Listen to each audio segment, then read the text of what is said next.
అబ్బా గణేష్ పండుగ ఏమన్నా నడుస్తుందా? ఏ గల్లీలో చూడు తీరొక్క గణపతులు, ఖతర్నాక్ సెట్టింగ్లు, ఆటపాటలు, ధూమ్ ధామ్ గా నిమజ్జనాలు. రాత్రి అయితే చాలు ట్యాంక్ బండ్ మీద అయితే సూపర్ అనిపిస్తుందిలా. ఇక ఆఖరి నాడైతే జిల్ జిల్ జిగలేపో. వివరంగా రేపు చెప్పుకుందాం గాని ఇప్పుడైతే ఈ వార్త చూడుర్రి. ఈ తాపకు బతుకమ్మ పండుగ జోరుంటదుల్లా. 21 తారీఖు సంధి 30 దాకా ధూమ్ ధామ్ చేయాలని డిసైడ్ చేసింది గవర్నమెంట్.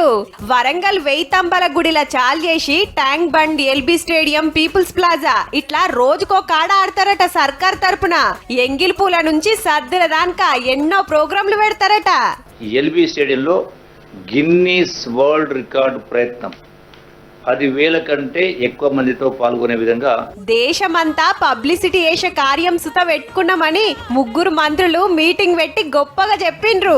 విమానాల్లో కూడా మన పండుగ గురించి చెప్తాన్రని గీ ఒయ్యి చూపించింది సీతక్క. ఫ్లైట్లలో తిరిగేట వాళ్ళంతా కొంచెం ఫాస్ట్ అనుకుంటాము.